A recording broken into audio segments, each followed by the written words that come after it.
Hello viewers and welcome to Daily Politics. On this program, we discuss issues around politics, policy and governance. I'm Hamza Idris. Nigerian nationals have been speaking on the impact of the sanctions being imposed on their country by the regional bloc, Ecowas, after the recent coup that ousted President Mohamed Bazoum. Abubakar Imam, who traveled to Konni in Tahua state of Niger Republic, reports that prices of goods and services have skyrocketed, with locals attributing the implementation of the sanctions by the Nigerian government. Here is more on what he discovered. It was a difficult journey with a lot of experiences. The journey was only made possible with the support of Malam Attahiru Ilela, an Okada man who masters the terrain very well and knows how to bribe his way because of the multiple checkpoints along the bush path.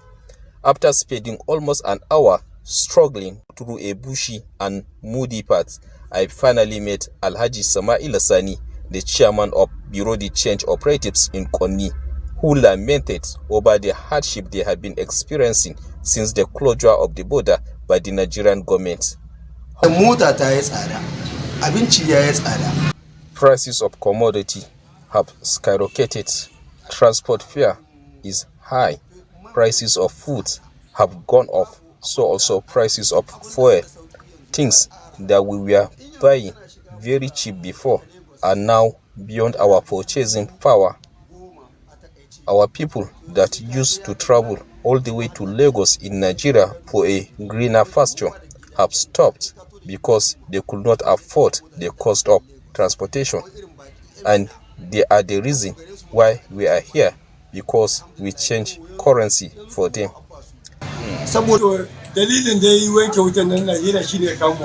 We have been out of business since the Nigerian government decided to cut off our lights last week as part of measures taken against our new leaders. Before, we were getting 24 hours light, and if there was any problem that would lead to the power outage, we will be given a prior notice. But we have been in darkness since last week, and this is negatively affecting our business and by implication our family, because this is the only source of our livelihoods. We are calling on our leaders to look into our plight and resolve the problem in earnest. We don't want war and we don't pray for it. However, the village head of Araba in Ilela local government area of Sokoto State, Alhaji Ibrahim M. Matan Araba, said military action will never be a solution to the problem.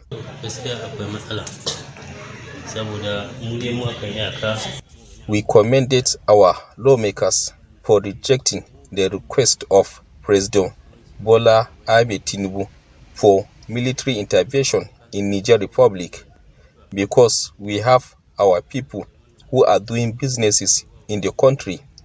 They could vent their anger on them, even though we have been warning them to steer clear from their local affairs. It be recalled that the Controller General of Customs, Bashiru Adeni, had during his visit to Ilela border post last week maintained that the decision to close our border with the Niger Republic was taken to restore peace and democracy in the West African sub-region. During the meeting with border communities, Adeni says the closure could be temporary, as there have been ongoing efforts to resolve the matter amicably, which he believes could yield positive results. But there is a decision that has been taken in the wisdoms of the heads of state of ECOWAS, and that decision has to be respected and it has to be implemented. So I urge our communities to understand that this is the position that government has taken and this is what we are implementing. However, you are also aware of the fact that there are ongoing efforts to arrive at a peaceful resolution of the crisis in Niger. From Konni in Niger Republic, Abubakar Awal Imam reporting for Trust TV. And joining us tonight to discuss more on these issues, we have in the studio Ilyasu Garu. He is an energy expert and also served in the Ministry of Foreign Affairs as a Foreign Service Officer. Welcome to the program, Ali Ilyasu. Good evening, viewers, and I'm happy to be We're here. happy having you in the studio. I want to create a nexus between this report and why do you think Nigeria and ECOWAS should be very much interested in what is happening in Niger? Well, let me just say the whole issue is a catch-22 situation. Catch-22? Yes. All right. Because, yes, the disruption of civilian administration in Niger is something regrettable. And we had thought that, the era of coups and the era of violent overthrow of governments by unconstitutional means have seen the last of its days. But here we are, something happening. Well, we knew that there were similar things that happened in Guinea, Burkina Faso, Mali, in the Sahel region. In fact, in the entire Sahel region, across West Africa and Africa, right up to Sudan. These are regions that have become, this is a region that has become unstable and riddled with military governments. It's unfortunate, and we would like to see a return to normal civilian administration. But again, we also have to consider the fact that, in the process of trying to, remedy the situation, we don't go to take extreme measures that would exacerbate the situation. To throw away the baby with the bathwater. So in this situation, we have to be very careful. We have to look at the issue gingerly. While we would want a restoration of the democratic space in Niger, which is, by the way, the last of the French dominoes. Oh, it's the last so far? Oh, well, I mean, in the Sahel region. In the Sahel region, yeah. Because Guinea has already fallen. It has gone. Burkina Faso, Mali, Chad, and so Niger was just the last of the dominoes, and it has now fallen to military, to the military junta. So it's quite something that, and then in the case of Nigeria, which fortuitously has the leadership of the ECOWAS by virtue of the chairman being the Nigerian President Bola Ahmed Tinubu, we have some specific issues that are natural to Nigeria and Niger that we have to be very careful about. If we try to, like we've seen that the action taken in Nigeria has had very, very serious effect in Niger. Especially the energy sector, which is also your area. Yeah, exactly. So definitely I can imagine that, a country that is used to having 24 hours light, electricity and energy. At the behest of Nigeria. At the behest of Nigeria, now is having to do without. So, and then of course it has, effect on the living standards of the people, that the livelihoods there, as you can see from the photograph, from the video report by the correspondent there. So it's something that we have to be careful, because there has been centuries of relationship between Niger and Nigeria, and there's a lot of cultural links, and all that economic links between us that predated the colonial, advent here. So these are things that, we should try to get the restoration of civilian administration in there. We should try to also be careful about how we go about it, so not, as you rightly said, throw the baby with the bathwater. Now, as you rightly said, quite a number of sanctions imposed on Niger. Do you think it's necessary for ECOWAS, and by extension Nigeria, to threaten military action at the first instance? No, I think that was, that is what I believe was, if you could call it, a faux pas from the current administration. And it's also as a result of not having a government in place. By government, I mean not having a cabinet in place, because these are issues that definitely will benefit from debates, deep debates, when you have a cabinet. Because there will be issues to be discussed, there will be perspectives. And then, because the issue of, mentioning military, action.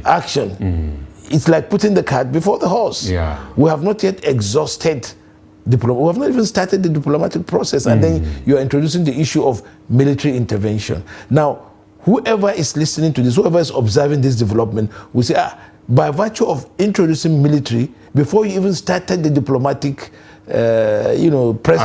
aspect, now would muddy the water, so to speak, and then would create an alarm and a hardening of positions.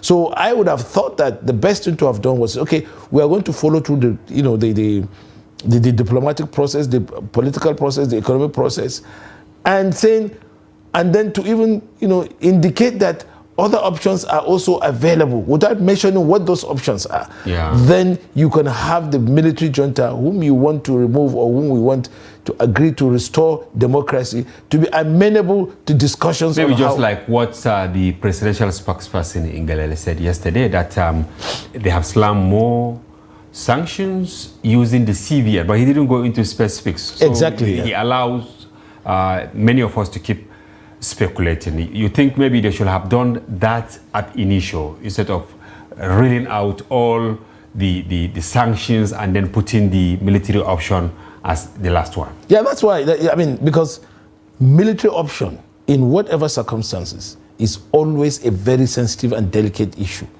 because military action involves mobilization of troops, logistical, activities, and possibly some opportunity that over 3 trillion. If this war starts, and it possibly will guzzle death, over 3 trillion. Death on both sides, and that is something we should avoid. In as much as we want to have, a change of government in this country or a reasonable outcome in the situation, military option in this particular case will create more problems that it intends to solve. So it should not be something that should even be mentioned even before you started the diplomatic process. You should be able to say, okay, look, having gone, you subject the whole process to periodic review. And then once you get to the point where you are seeing no signs of progress, then you can begin to talk about military options. You don't talk about military options at the beginning of the journey. You talk about it when you see that as you move along, there has not been any compliance or any cooperation on the part of the people you want to see reason. And then you begin to introduce the military option. Then that is when it becomes very, very poignant to them that, look, something has to happen. We don't want to get to the brink. We want to stay at this stage and then be reasonable. And then, of course, on their part, when they hear that there is no talk yet of military options, then they can begin to be amenable for discussions and for dialogue and, in fact, for favorable outcomes. And is it true that the media is actually adding, petrol to the fire by not really interpreting the position, the correct position of ECOWAS, the correct position of President Tinubu as Nigeria's leader, besides his strategic position as the chairman of ECOWAS? Because some are saying he didn't actually talk about war. What he took to the National Assembly was the sanctions, which we have already seen. The blockage of the border, disconnecting Niger from electricity, and then most recently the action by the CBN. Yeah, I'm inclined to agree with you on that. And that, I think, by my own assessment, is because we have an absence of seasoned public affairs personalities within the government as it is right now. People who will have the nuance to discuss this issue in the light of, what is happening. Yeah. And then to be able to temper some of the intentions of the government and be able to bring it to the space in a way that people would not be unnecessarily alarmed. That's why you need seasoned public affairs managers. Yeah. In this case, well, I'm happy to say that this has not been availed, this government, because if you look at it, there's been a series of errors in terms of conveying the president's intentions and messages on this issue.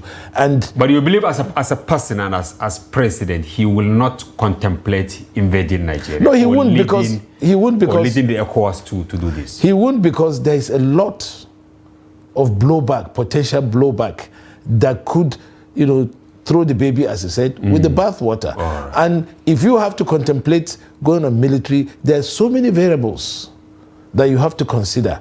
Consider its effect on, there are 7 states in 7 Nigerian states. Yes, you have Sokoto, you Zamfara. have Kebbi, you have Katsina, you have Jigawa, you have Yobe, you have Borno. They have direct links cultural, with Niger, economics. and then there are states in between like Zamfara, like Kano, that they are contiguous to these states that share direct border with Niger. And don't forget, in fact, you cannot even isolate the whole of northern Nigeria from this. Exactly. That's why I believe Tinubu, as as somebody who has been through the mill, so to speak, in politics, in public affairs, would not offhand think about military option immediately this thing happens, because there are so many variables that has to be considered.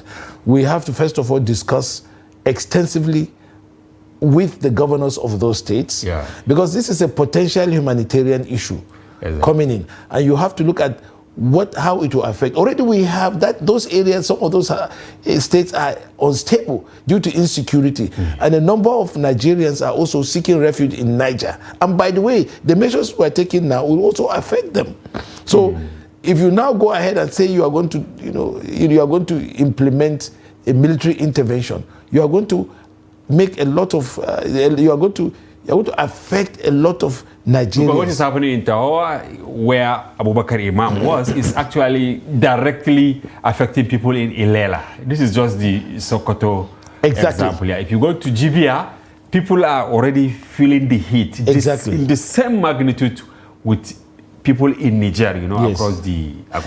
Because as I said, the relationship between Nigeria and Niger is something you cannot fathom in terms of its benefits on both sides. And to be able to bring about a military intervention in Niger with the culture, ignoring the cultural links, ignoring the language links, ignoring the economic links, it's like being, I would say, insensitive. So if Tinubu were contemplating, if I would like to imagine, were contemplating to intervene in Niger, you will have to look at this. Which his handler said is actually not on the table. Exactly. But again, as I said, it's about managing the information flow. And because Tinubu does not, as at yet, have the right caliber of persons to be able to convey these things to the people, so that the message would not be lost in transmission as it has now, because the government now has to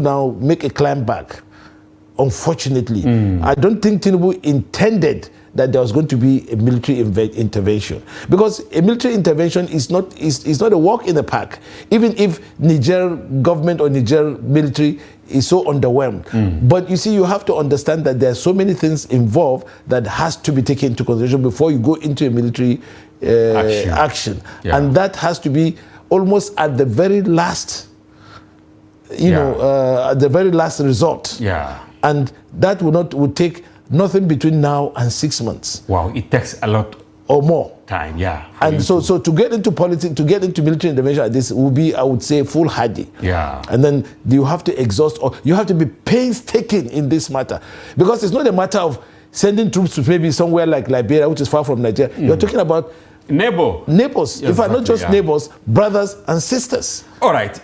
As we've seen, the president has summoned or called ECOWAS leaders. They will be here in Abuja tomorrow.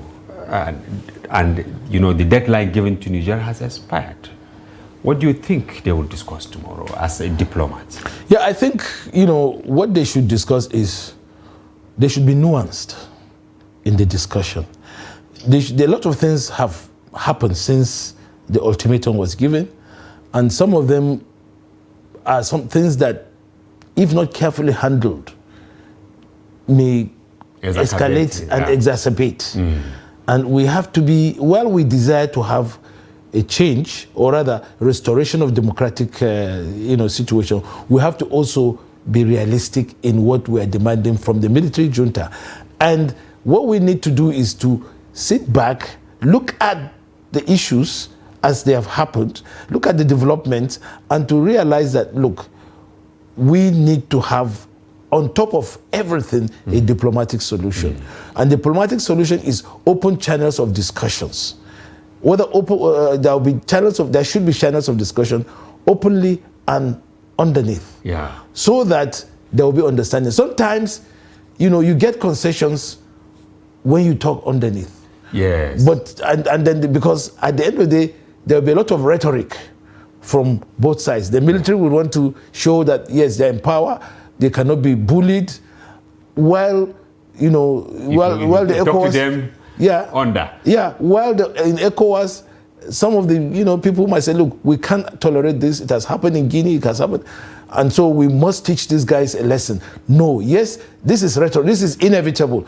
But at the same time, a lot more can be achieved if you go behind the scenes. And this brings me to the question, was there military threat to Mali, Burkina Faso, Guinea, as we've seen in Niger? And why the difference?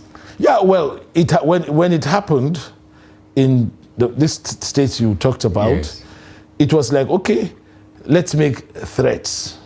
Let's threaten that, you know, let's condemn the actions. Let us see whether these guys can come to reason. Let us, you know, realize that, look, you know, we should be tempered in our response. But then when it came to the issue of Niger, as I said earlier on, there are a lot of interests, and it's like one coup too many. Because when it happens in Niger, if you do not have a robust response in terms of making it clear to them that it will not be tolerated, then there's a possibility that it could also, you know, the contagion could spread through the other countries in West Africa. And so it's good to make a last-ditch stand and say, look, thus far, we don't want to have it again. And so, you know, it behoves on ECOWAS to now say, look, hey, guys, this has gone too far. We don't want this to continue again. This will help to deter other would-be adventurers to say they are going to also take a cue from what is happening in these countries. And again, the other factor is the interests involved. In Niger, there is the big hand of the former colonial power, France, which is already, you know, in possession of concessions in mineral concessions there. And of course, in Niger, uranium, oil. And they are alarmed that if this continues, they may lose those concessions to other parties who are also sniffing around the area. And so this is something that has brought another dimension to the whole issue. Saga. My worry is, why did France quickly endorse the military option in Niger? Why? Yeah, because they have been losing the dominoes. The first was Guinea, then Mali, then Burkina Faso. There is Chad already, which has already, you know, and then Niger. And Niger seems to be central to the whole thing, because in Niger you have a lot of interest. You have American military bases there, you have French concessions there, and a base there. And Russia is also sniffing around, and China too is not too far behind. So, and but then the whole world believes that Niger is the poorest country. So why should these superpowers have interest? It is poor in terms of the people, the living standards of the people, but not poor, as you can see, with the minerals. I mean, Niger is, I think, between the 6th or 7th largest exporter of uranium. High-grade uranium, by the way. The Eiffel Tower in Paris is lighted by uranium from Niger. And also, you know, because it's high-grade uranium, it is processed in France to make nuclear energy and sell to other countries around them. So it's quite a lot of, there are a lot of issues that have not come to place. But what we need to be careful about is, yeah, France is there, but the French interests might not be, you know, the same as the interests of the ECOWAS countries. But the France is trying to dovetail into the, try to piggyback, so to speak, on the ECOWAS interests, because it is losing a lot of face. The credibility gap that France has in this country is manifesting, because from Guinea right across, the complaint is that they have not had a fair deal from France, and France takes away their resources and it doesn't give them, it gives them pittance. And the dominance of France over their economies, over their lifestyle, has been so ubiquitous, and they have not gotten anything out of it, or rather they've got very little out of it. So they want the French out. If you go to the streets in these countries, it's not a matter whether it's contrived. It's there, and they see poverty staring them at the faces, but the French are making money out of their countries. You can imagine a situation whereby Niger is rated as one of the poorest countries in the world, but a lot of resources, oil, quality resources is being taken out of their country to make living standards in France, while living poverty back here in uranium, in Niger, so to speak. So this generates quite a lot of anger, a lot of angst, a lot of ill feelings against France. So where do you place the allegation that Nigeria, and by extension ECOWAS, they are acting the script of France? Is this unfounded? Or? Well, I wouldn't go so far as say that. I would just say that yes, Nigeria's interests, its own interest, in Niger, which is to say, look, irrespective of France, Nigeria must have interest. Yes, in what happens in Niger. First of all, our president is the chairman of ECOWAS, so he has to respond on behalf of the remaining democratic states of ECOWAS. Then Nigeria and Niger have links, cultural links that predates colonial interregnum, and we also have to be mindful of the fact that whatever happens in Niger will have a domino effect into Nigeria. So it's something that, look, if what's happening in if you're not careful what's happening in your neighbor, if your neighbor's house is on fire, you have to make sure that your own house is in order. So definitely Nigeria has interests to protect in Niger. If it had to go to Liberia, which is far away from here, to protect interests there, what about Niger, which is also next door? So in regard to that, yes, definitely Nigeria has interest in in Niger. But again, it also coheres with what France is trying to do to protect its interest, because France has its hands, held. It cannot intervene. If it cannot intervene in Niger without a number of questions being asked. So France will be very happy that Nigeria's interest in going into Niger would dovetail or piggyback on Nigeria. But we have to be very careful not to be seen to be pandering to French interests, because their interests and our interests may cohere at this moment, but when the going gets tough, everyone will know where he belongs. And the French would end up being the major beneficiaries of what Nigeria is trying to do without necessarily breaking a sweat, and we must not allow that to happen. If we have an interest in Niger, we must go about it in a way that will protect our own interests, not necessarily French interests. Is it that the sanctions slammed on Niger are not enough, that we couldn't hear, from the coup plotters? No, well, I think the coup plotters are getting support from other areas. You can imagine, yes, we've closed our borders with them, a number of goods that ought to go into you've seen quite a number of trucks. Yes, and also the energy that we give them to sustain their electricity, to drive the economy, to drive the economy is there. But then again, if situations lingers on, they could get help from neighboring countries, like Mali. Exactly, and even the ports that were closed, they could get it from Algeria. They could get their goods into France, into Niger from Algeria, and these other countries who have had their own military, who have military juntas in place now, have been able to survive all this while with the sanctions. So they will also offer a lot of assistance to this military junta, and that would even help them to defy the ECOWAS and the other sanctions that have been placed on them. So yes, from Nigeria, there's been quite a lot. It's biting them, but then it's not total, because they can also get and they can fight back. They can fight back. Yeah, but their fight against Nigeria definitely will be limited. The damage that Nigeria would do to them would be much more. Before even the military intervention. But what we are saying is that it's not going to be total close-off for the Niger government in place now, junta in place now. They can also get support from other neighboring states. Which is what I think is happening at the moment. All right, I think we have to be very careful. Thank you very much. Elias will go on a break. Viewers, we are discussing the issues around Niger vis-a-vis interests of Nigeria. We'll be back shortly. Don't go away.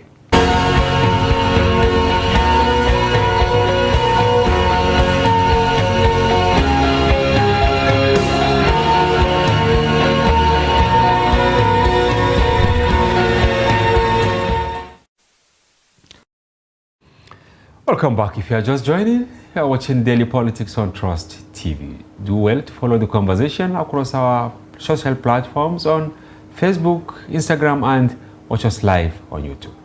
I still have with me in the studio Ilyas Sugadu, a diplomat. He has worked in the Foreign Service and has a lot of interest in happenings around Africa. Welcome back. Thank you, sir. Yes. What are the feelers from Nigeria? I mean, Nigerians. Are they with the government of Nigeria in some of these sanctions and then finding solution diplomatically rather than going all out for war?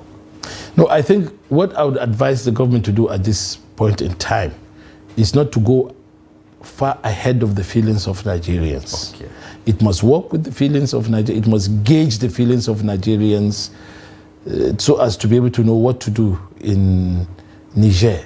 Yes, we have an obligation to do, as our president is the chairman of Ecowas, we have an obligation to carry on the Ecowas mandate in what about happenings within the sub-region.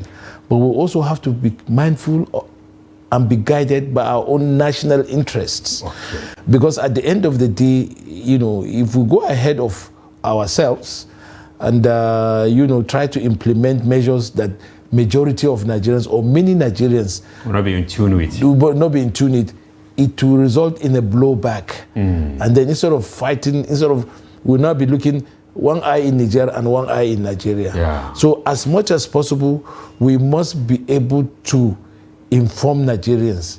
It must not be something that will be shrouded in secrecy. It must be something that Nigerians have to be carried along. Nigerians of all walks of life, especially Nigerians in those states that border on Niger, must be carried along.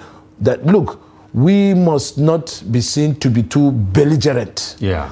We must not be seen to be too gung-ho about just emphasizing military solution. It's not a military solution that will solve it. It's dialogue, diplomacy, and there are assets. There are people we could count on that could help do these things. Okay, talking about people that we can count on, people whose voices could be heard and respected anywhere. Why do you think General Abdulsalami Abubakar and Sultan Abubakar, were stopped at the airport when they got to Niamey as a measure of President Tinubu? Well, I think, the way we handled the issue in the first place really alarmed the junta in Niger. Because all along, everybody, especially in Niger, we are just mouthing that, look, this is a Nigerian thing, it's not an ECOWAS thing. And so Nigeria was fingered as the country that was, belligerent in trying to enforce this. And of course, nobody wants to know that this is an ECOWAS thing. Yeah. And that, it's not just Nigeria. You don't care. They don't care. ECOWAS and I've seen a lot of video clips coming in, and the whole essence of the demonstrations against ECOWAS action was actually on our president, was against our president. I've seen some uncomplimentary remarks about our president. That is why I believe that it hardened, the minds of the military junta and its supporters in Niger. And that so we need to be able to be tactful. Ordinarily, General Abdulsalam Abubakar and Sultan of Sokoto would be welcomed in Niger, no matter the circumstances. Yes. Because, the Sultan represents a legacy that even it transcends borders, Nigeria, but and historical links that goes as far as the days of the jihad. Don't forget that the kernel of the jihad started in Gobir, which is in now Sokoto. Wow. Yeah, and then also the fact that the Sultan of Sokoto is revered right across into Niger. Yeah. So definitely, and then Abdul Salam has made a name, General Abdul Salam, former head of state, has made a name for himself as the first, as the guy who handled, as the soldier, the head of state, who allowed willingly within the shortest time, and implemented a very fundamental policies towards handing over of the democracy, handing democracy, bringing democracy in 1999. He has credit to that. So it's ordinarily it's a very good team. And both of them actually are military men. Yeah, they are. So of course we'll be able to talk to these guys in the language that both parties understand. And I heard it elsewhere that they are indeed not deterred. These two gentlemen and others, that they are still doing the underground moves to see that there is a positive solution. That is why I caution that, while you are trying to do, to set up the diplomatic process, you should not be seen. That's an advice to the Nigerian government and Ecowas. Yeah. We should not be seen to be belligerent, because if I were the junta in Niger, here you are trying to talk me out of what I've done, and at the same time, you are sending high personalities to me who I respect, by the way, and then at the same time, you are telling me, or we're hearing discordant tunes that you are trying to, intervene militarily. Yeah. The first thing to do is self-preservation. I would say, look, gentlemen, yes, we respect you. We even allowed you to land in our airport. Yeah. Otherwise, they would have said, look, hey, don't even land, because we cannot guarantee your safety. And that itself will be the extreme. But they allowed them, which is to say that, look, we still can talk with you guys, but we don't want the language you are talking about. Yes. And that is why I would advise very strongly for the government to temper some of this, and to even try to get to the public space and convince the people that, look, hey, we are not trying to. Yeah. And maybe these people, as you rightly said, they have enormous respect for Sultan and General Abdul Salam, even though they will have declared them persona non grata. Exactly. They're within their rights. If they said, look, okay, we don't want you into our airspace, and we cannot guarantee your safety if you decide to come into our airspace without necessary guarantees from us. But they still allowed them to come, and then they landed. But what they did was say, look, we won't see you, because we won't see you. They said they sent the third in command. Exactly. Not the first, not the in fact, that itself is indicative of the fact that, yes, despite the circumstances, we have respect for you. We want to, but the circumstances of what we are hearing regarding military intervention or whatever, or harsh sanctions, is what we cannot see you. And we can easily allude that the chain of communication is most likely there, as I said earlier. Yes. So it's there because definitely, as the sanctions bite harder, as the situation continues, definitely we will still need the counsel of these people. But all the same, again, the ECOWAS, especially President Tinubu, should find a way of tempering, or at least reaching out to the public and assuring them that, look, we are pursuing diplomatic options.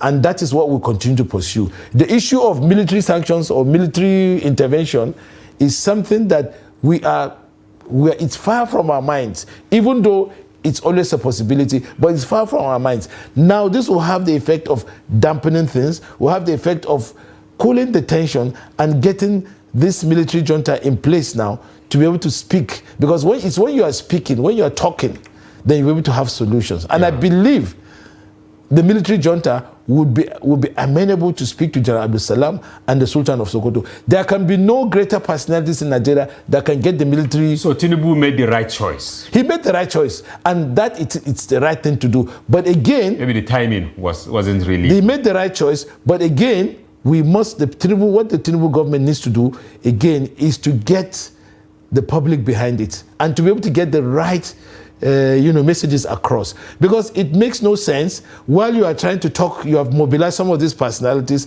to talk to the junta, and again people from your side are talking about military. You must let people know, spend a lot of damage, do a lot of damage limitations, because everybody's thinking about, as far as Nigeria is concerned, Nigeria is mobilizing to get into Niger, to change to remove the government. So the perception was really terrible. It was terrible, and the way it was handled publicly was what we're trying now. But maybe with recent developments, they are changing the narration. Right? Yeah, the narrative has to change, definitely, because if we desire a peaceful outcome of the situation in Niger, we just have to, de-emphasize the rhetoric of military intervention and talk more about diplomacy and more about dialogue, because that is at the end of the day what will bring about the solution, not the threat of. And then for the Tinubu government, it's a lesson learned. You must be able to carry the people along, because it's a very sensitive global situation that has to be handled with a lot of tact, especially from the domestic point of view, translating into the international arena. And this brings me to this question. The poll by the Economist News. Yes. It shows completely different picture of what is happening on the streets of Maradi, on the streets of Niamey. That is, people there are somehow receptive to what is happening there. I mean, they are tilted more to the junta than the removal of Bazoum. I don't know whether I am right. Yeah, you're quite right, because definitely the junta are latching onto the feelings of anger that is being expressed, experienced by the people of Niger, and to some extent these areas. I said the military are quite sensitive to that, and so they took advantage of that because of the deficit of credibility that France has. A lot of people in those areas believe that there are problems. There are problems of poverty, insecurity, and lack of good governance stems from the fact that France has emasculated them, and that they have not given them a fair deal. And they see the ousted president as the picture, a front of... Exactly, especially given the fact that he had made a lot of statements alluding to the fact that he will, cooperate with them, cooperate with France, and and continue the relationship with France. While the people of these countries, I'm not just talking about Niger, but even right across the French-speaking countries, including those that even are in the so-called democratic setup now, are saying that, look, we are tired of the French. Let the French get off our backs. And by the way, this is an opportunity for France to sit down to a discussion, because the time is up. The time is up. The time is up for them. If people who have been with you for... The neo-colonialism thing... They want a situation where France should give them the value of what their relationship. It's always a one-way relationship, with France taking all the things, while the people remain in poverty, and then have a tiny elite enjoying it while the rest of people remain poor. It is more or less like the time we have the Soviet Union, when people got tired of this overbearance of Russia on countries like Poland, Romania, Hungary, and the rest of them, and decided to say, look, enough is enough. We want you off our backs, and we want to be able to determine our things for ourselves. It comes in life; these things come to fall. You cannot continue to say we are all French, we are all that. At the same time, assimilation thing. Exactly, and they are not getting anything out of it. Yes. This is a young generation. It's not the generation of the old guys like Leopold Sédar Senghor, the generation of Diori Hamani or Houphouët Boigny. This is the generation of young people. Generation Z. Exactly, and they are tired of what the French are doing. And they know they have the resources. They know they have the resources. Just to have the leader who will spearhead.